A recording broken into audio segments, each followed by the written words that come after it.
لەسەر بێم ژارێ مێمەنداری مامۆستا براهیم بڕۆ ئەندامی دەستەیە دانوستاندکارە سووریێ گریا مامۆستا براهیم بخێر هاتی لە ستودیۆ مامۆستا زێژێ یەکەم ڕۆژ دەست پێ بکەم چه هاتی پێشکەشکردن بۆ هەرگولی لەسەر ڕاوەستن ڕۆژایەکەی و چوارێ شاندا دانوستاندکارە سووریێ ئەوێ تشتێخوا پێشنیان خۆ پێشکەشکردن بهتر ڕۆناهی خستە سەر چدە و داخوازم سەرەکەش بۆی سووریە چوە گەڕا شەشادان vەگەڕن ینی دەست پێ بوو ینی هەر ئالیک تشتێکی نویساندی بنویسینە یانژی ڕۆژانە پرەنسیبێک بێ گەنگەشەکردن هەنگی ینی وەک ئالیە ئۆپۆزیسیۆنێ ینی اتفاق بوو سەر تشتێکی گە ئەم تشتێ ناکۆکی دنابمە خۆت هەبێ ئەم زوو پێشکەش نەکەن مەدزانی بوو ئەوەی ڕێژیم بوێ نابکێ ینی هەگەر ئۆپۆزیسیۆن ناکێ ئەوەی ڕێژیم بکێ و ڕێژیم دزانێ دچێ دە ناکۆکی هەن چ تەنانە ji ber wilo jî yanî tiştێk aliyê opozîsyonê pêşkêşkirinê tiştên giring in lê ne tiştê nakokî di nav me xwe bixwe di wek opozîsyon hebe yanî ya roja pêşî jî ya roja çara jî yanî çi asasiyatê ji bo roja pêşî hatin pêşkêşkirin yan jî meselê pêkanîna solotata di roja dawî û ew نەگەلکی جێ ناکۆکی نابمە بخۆ بخۆدێ و حتا دەرەجەکی ینی حتا لە جەم ڕێژیم ژی نە ئەو جێ مەسافەتێکی فرە هەیە ji ber wilo jî yanî tu zehmetî di roja yekê û çara de tune bû ew ji ber alê komîteyan bijîna desteya danûstandkar baş mamosta divê çarşovê de bimênin yanî weke desteya danûstandkara Sûriyê بۆ مافێ پێک هاتیان ینی ڕژد بوو لەسەر دەستور دەورە چەسپاندن داخوازن خۆدە ئەرێ ئەنها ئێمە ینی ڕێکەفتن دنابمەت هەنێ وەک تایبەت جی لێڤەگەرامە بەیانە ڕیاد دۆیە لێ مەخابن ینی دناو ئۆپۆزیسیۆنێ دێ بە تەمامی نەبەهوەرم بووی تشتی ینی gelek ڕەنگ دناو ئۆپۆزیسیۆنێت هەنێ و ئەو تشتێ وەک ji bo meselê mafê Kurda û pêkhatiye din jî bi rengê em lê narin ew nebûyî rengî dibînin yanî tefsîra wan ji mafê van pêkhatiyarê nerîna me wan hinekî cudayî duê nade ji ber wilo jî rejîmê bi zanebûn xwast yanî mişkilekê çêkê zanin yani rejim jî û alîgirê wê di civaka sivîl de yanî prensîbek pêşkêş kirin ê ge herî nakokî wê di nav opozîsyonê xwe de hebe belê baş min bêne ser roja duyê mamosta Ibrahîm ku jmareyek ji endamên civaka sivîl em bêjin wa hinek daxwaz derbarê bêjin nasnameya dewletê pêşniyar kirbûn yanî pêşniyarên wan نونەراتیە civaka sivîl tê ji ber daxwazin çi cure daxwaz têne wasifkirin daxwazin ku zimanê erebî bê û erobat û seqafet yanî daha yek de raporta de hatine xwendin yanî belkî têbîniye me li ser mesela beşdariya civaka sivîl bi vî rengê gihatî kirin ji pêşî de hinek têbîniye me ser hebûn yanî civaka sivîl ne ser bixweyî rêzamij hinek endamar heyî bêguman hinek xelkin yanî belkî ne heta wê derecê bi ecendeyê hinka divgirê dayî bin lê yanî civaka sivîl ya got beşdar di komîta destûrî de beşek li ser rejîmî beşek jî ser opozîsyonê ji ber wilo jî ew beşek ew prensîbê nasnama dewletê pêşkêş kirin bi rengekî şofînîtir ji destûra 2012 ya got rejîmê xwe danî yanî rengekî gelekî xerab pêşkêş kirin ew jî gayetekî wan tê de hebû yani adnî rojê rejîm jî tiştê xwe pêşkêş bike tekmîle bike û wan ew تشت دابو برچاوی خو گویل هم بر خو ببینن شاندکی جهفکتی شاندکی نلهف دناو اپوزیسیون ده دیجهف با آخرن لی برسوی دفگی یگو هاتن پیشکش کرن در روژا ددواده و ام بین یعنی روژا سیاجی ولو بو برسوان باش بون ارینی بون یعنی تشتی بدفکی هاتن برسفدان ج رژیم رژی و ج جواکا سویل یگو او پرنسیبانا پیشکش کرن دناو اپوزیسیونی جی و دناو جواکا سویل یا گل نزیکی اپوزیسیونی باش برسوی ارینی هاتن دان yani çiz aliyenin neremedi, çiz ali halkeki bahvere yani gerek bir demokratiyet mafi pekatiya habe u nave devleti ali ki tenera be u zamanı devleti yek zaman be u ala devleti bimin vak bere u neşida bimin vak bere yani tüştek buhartınj دستورا 2012 نکرنه بلکه هنکی عشق در کرده. بله. باشا مامۆستا ئەو بەرسبێن و ئەرێنی دەبیجابی وەسفکردن جاریشان دانوستاندکار بە هاتە دان ji بۆی ڕژێمە و جوفاکە سویل بله ئەندامی شاندێ یعنی دۆرات نافخوا پار دکن بەرسەوا دن یعنی ئەندامن ji ê opozîsyonê jî û ji ê civaka sivîl jî yekû nêzîkî opozîsyonê yani müdahalat li ser wêna baş kirbûn. Baş. Mamۆستا ببێن ڕۆژە داوی ڕۆژە چارێتەخوا ئاماژە پێکرد ڕۆژە داوی تایبەت بوو بە گوتوبێژی دەربارەی هەر چوار ڕۆژە پێنجا بوو داوین ڕۆژ کودە بوو ئەو تایبەت بوو بە گوتوبێژکردن هەر چوار ئەساسیاتن ئەنگۆ هەر چوار خاڵن کاتنە پێشکەشکردن دەربارەوان بە چ ڕەنگی بەرسفا هەبهاتە دەمەسن دەربارەی مەبدا دەولا ئۆپۆزیسیۆنێ بە چ ڕەنگی بەرسفا ڕژێمێدا ناسنامەیە دەوڵەتێک چ ڕەنگی بەرسفا دەدان و هەمان شێوە بەرسفا دەستیا دانوستاندکار بچ ڕەنگی هەبێت ڕۆژە پێنجا زەحمەتترین ڕۆژ بوو ji ber yani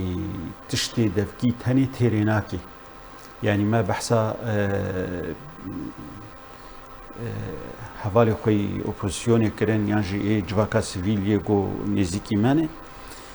bi devkî tiştin baş hatin gotin lê roja pênca ewa rastiyeyê a goyî tişt nivîsandî bên danî bi rastî tevekî zehmet jî hat dîtin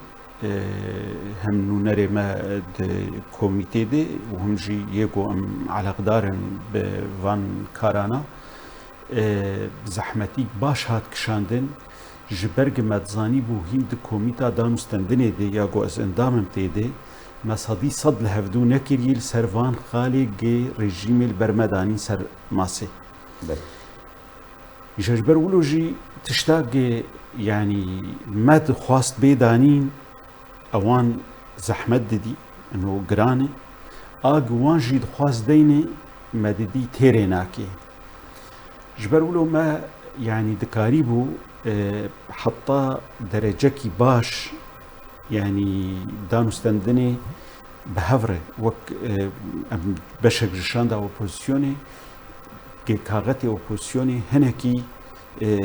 bersivekî rastiyê bidin van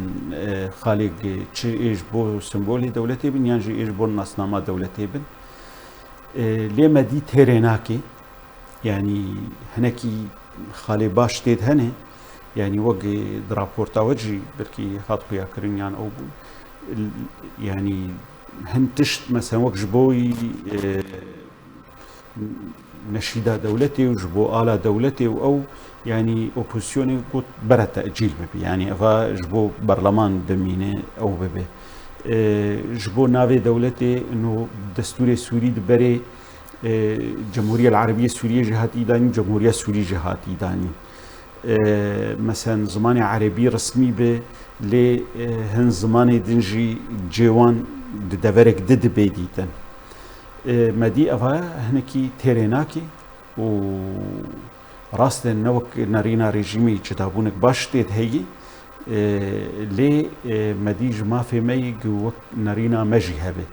em pêkhatîkî serekene di Sûrî de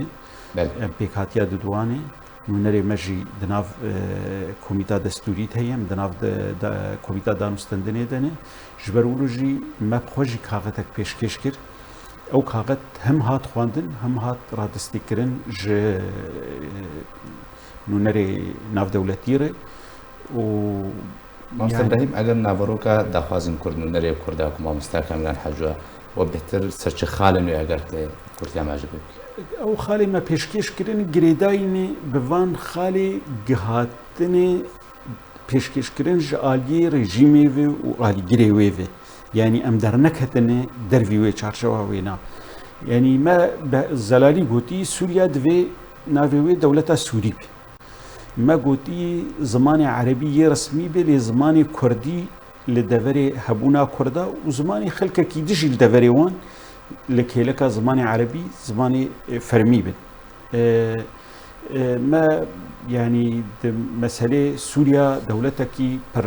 netewe û pir olin û ji ereb û Kurd û hin pêkhatiyê din pêk tên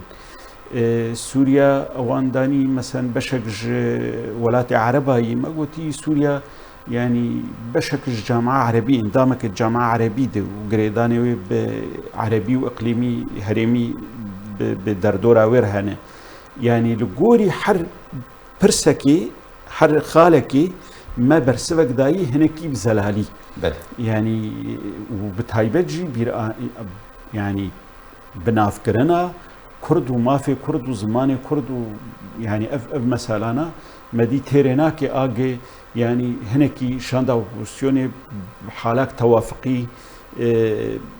hinekî reddekî nerm danî me dî gerek yanî nerîna me jî li civaka navdewletî de bêxuyakirin wek pêkhatiyekî û ez dixwazim vê bêjim yanî aniha xelkekî belkî di wê nerînê de yên û xelas ev bû destûr û hat danî ne wilo ye yanî çima em bêjin gerek em nerînê xwe yî cuda jî carna bidin ev tiştana giş dikevin nav destê Umma Mutehîda de sibê wê bên her xalek ji vana divê dengdan li ser çê bibe ji 105 divê 113 kes erê bikin yanî 175 divê erêbûnê li ser bikin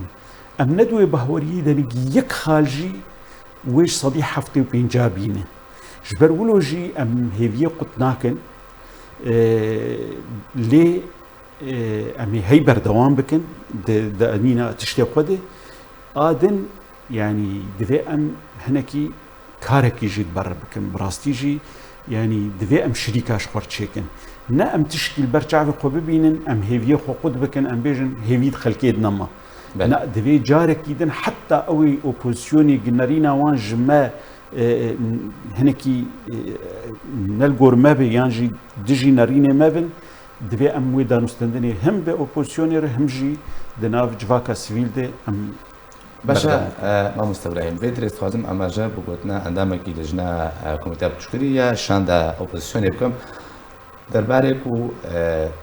zimanê erebî zimanê fermî bê bimêne heta parlemanê yekem parlemanê hilbijartî li Sûriya ew biryariya serdû hema herwiha remûzên dewletê simbûlên dewletê ku rejîmê teqdîm kirbûn pêşkêş kirbûn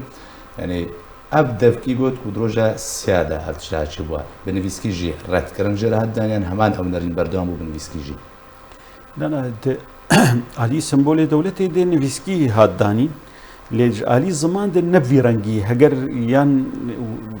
yanî baş jê nehatî fêmkirin ya wî baş negotiye yanî ji alî ziman de negotî em teecîl bikin berleman de gotî di deverekî din di destûrê de em behsa wê zimanê din cê wan çi be yanî ew bêhtir jî di aliyê seqafî de beşek destûrê de hebe yanî ji ber wilo jî em nerazîne yanî divê di nav zimanê fermî dibê behs kirin lê wê meselan zimanê erebî seraserî Sûrî fermî be mumkin e yanî ew tiştekî xilaf sertine be lê mesela zimanê Kurdî here di aliyê seqafî tenê de behs bibe ew em bi wan re muxtelefin lê ne aliyê ziman de nehatî tecîl kirin heta berlemanê piştî destûrê مامۆستا ئیبراهیم گەرا هەفتان بەگشتی چاوەتێ نرخاندن ینی بێژن پێنگا بەرە پێشوە ئاوێتن تشتێ ئەرێنی تێدا هەبوونیان نا گۆری بەهۆریە من ینی گەڕە هەفتەمین گەڕێکی گلێکی حساس بوو و ڕێژیمێ یعنی هەممە گرانیا خۆخستێ گەکارە بێ خراپ بکە ینی تەودانێکی دناو ئالیە ئۆپۆسیۆنێت بکە ئەم ژە ئالیە خۆدەژ ئادا شاندا ئۆپۆسیۆنی نەڕازین سەدی سەد ینی لێ مەدکاری بوو باش بە هەورە ئیدارە بکەن مەهێویە خۆ تێدە نەبڕینە لێ ئەس بەهوەر دەکەم بۆ ناماک ژ ڕێژیمێرێ وێ ینی گەڕێدن بڕەحەتی نەیە ji ber ev tiştê ême ji me re girengên û em tenazulê jê nakin û me dawa heqê xwe kir rejîmê Rîsale fêm kir û opozisyonê jî fêm kir û lê xalê bên ê girêdayîn bi kursiya deshilatê vê ew ê gelkî ser wê bitirse yani rejîm ji wê baz dide dizanî ji Îropê vî ji wê behsa wan mesela bibe yani wê hêviye hatina rejîmê gelkî zeyîftir be lê dawiyê jî bi vî rengî destûrek ji Sûriyê re nemimkun e bêdanî ev aliya du sal û nîv Peterson îdare dike û hîn tiştek nehatî tespîtkirin destûr bûlo ji welata nayê danî yani dawî divê aliyê navdewletî alîkar bin bi xelkê Sûriyê re xetê pean mafê yani kesayetiya jî û yê pêkhatiya jî bi xetê pean ji aliyê navdewletî bên danîn û demanat jêr hebin û Sûrî li ser wê karibin destûrekî tefsîlî deyne. Başa Mamoste İbrahîm dawîn pirsiyar